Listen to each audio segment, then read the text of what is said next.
Good morning, good afternoon, good evening, hello creepy friends. Let's say it in a funny voice. Welcome to Nixie Bobs and to another edition, my second now edition, because last week's was obviously a pretty long one, of the new series of Thunderbirds I'll go.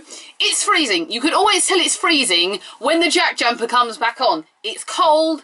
And I'm going to apologise first. I am not yet back into the swing of doing these once a week. I've just not got there yet. I will get there. I'm just not used to it yet. I think I was so controlled into it last series, but this series I've just not quite gotten there yet, and I think it's probably because of the illness and all the whatnots of that. And I still do actually have the cough from said illness, but we're better, and I'm going to apologise for the mess all around that you can't see because it's on the floor, it's on the bed, it's everywhere. Even my hair is a bit of a state. Can you see that? And also, it's so damn dark and grey outside that I have terrible lighting. I have terrible lighting. I can't help that. I'm not a pro. We know this. Saturday's episode was called City Under the Sea, and it was quite refreshing to see a non-space mission for the first time in 2 weeks.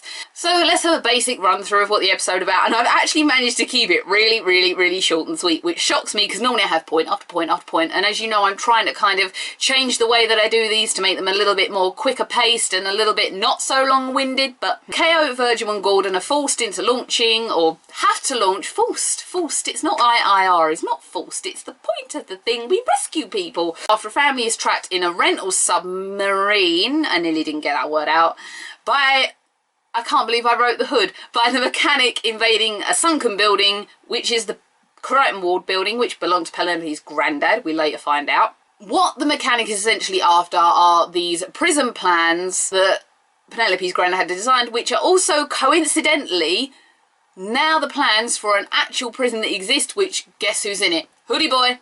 Shall I call him Hoodie Boy, or is that really demeaning? That's always in my head when I'm writing things down and watching the episodes, is Hoodie Boy. I don't know why that is. I have no idea why. Search me. That's just my little brain ticking over for you.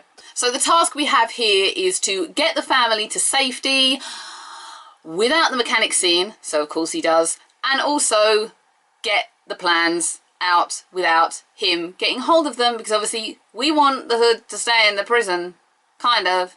I kind of don't. I kind of want the Hood out. So the thing here is that we have an absence of Scott. We seem to have a distinct absence of Scott recently being involved in much, which is quite refreshing since last series where he seemed to be in every single episode. Obviously he's taking Jeff's place, we're aware of this, but we have quite an interesting little mix of characters in this one. Virgil obviously just dropped Gordon off and KO off, and then we have Penelope and Parker come and join us, going in to get the plans, while Gordon extracts and KO has to basically run for her life from the Hood, from the mechanic distracting him from what's going on with Gordon. I don't know why the mechanic has such issues of them saving people. They're not trying to stop what he's, well, we're kind of trying to stop what he's doing, but also we're really just interested in rescuing the people. Fab 1 flies. We knew that. And now it's a submarine. So this divided a lot of people. I've seen a lot of comments on this regarding people saying, don't think it should do that. Wow, that's awesome. It seems to be a big division. I'm fine with it. I don't necessarily mind it. I think you've got to think futuristic cars. And the fact is, a Rolls could, in that kind of time, double as a sub and a flying craft and a car.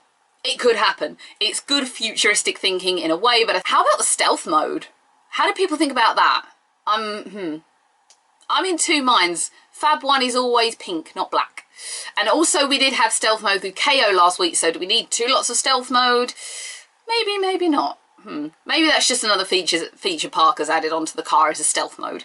So naturally, of course, it ends with several chases, big danger, and a successful rescue, topped off with the mechanic getting the plans but not getting the plans. It turns out that on this TX-104, the safe that the plans were in, there's this little fail-safe which makes a bomb explode, and everything is like kaboom and blow and bang, and no one gets what they want. Mechanics ends with a sour face. We all end up happy, and the family in the sub go off to see penguins. That was a cute little end of episode moment with KO and Gordon and Virgil and the nice little cute Sullivan family in the background. So I'm going to pick up on one silly point initially straight away.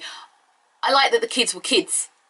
That's kind of cool. I think there's too many series nowadays where the kids act and talk like adults and not like kids. This was kids being kids and kid voices and acting like kids, and I really, really did appreciate that. Which is, I know you might not understand what I mean, but I kind of get what I mean. Of course I get what I mean, I'm saying it. Sound of rental subs is kind of cool. We can like hire cages to go and see sharks in now, and we can probably hire planes if we've got enough money, and we can hire cars. Why not hire a sub? Good idea. Want to say it?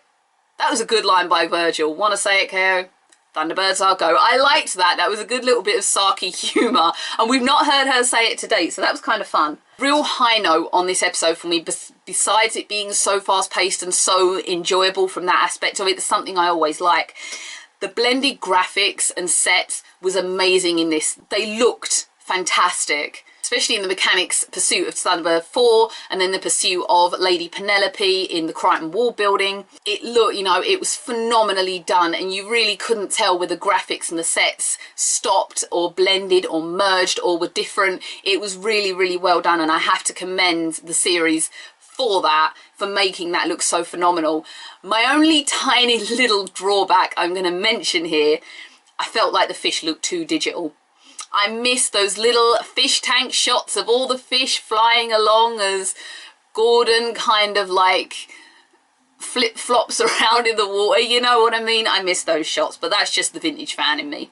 Parker is pretty damn sassy in this episode, wouldn't you say? Sassy and fabulous were the two words I wrote. I feel like Craig Revel Hall were taking notes on Strictly Come Dancing when I say this, but god damn, he was cool in this episode.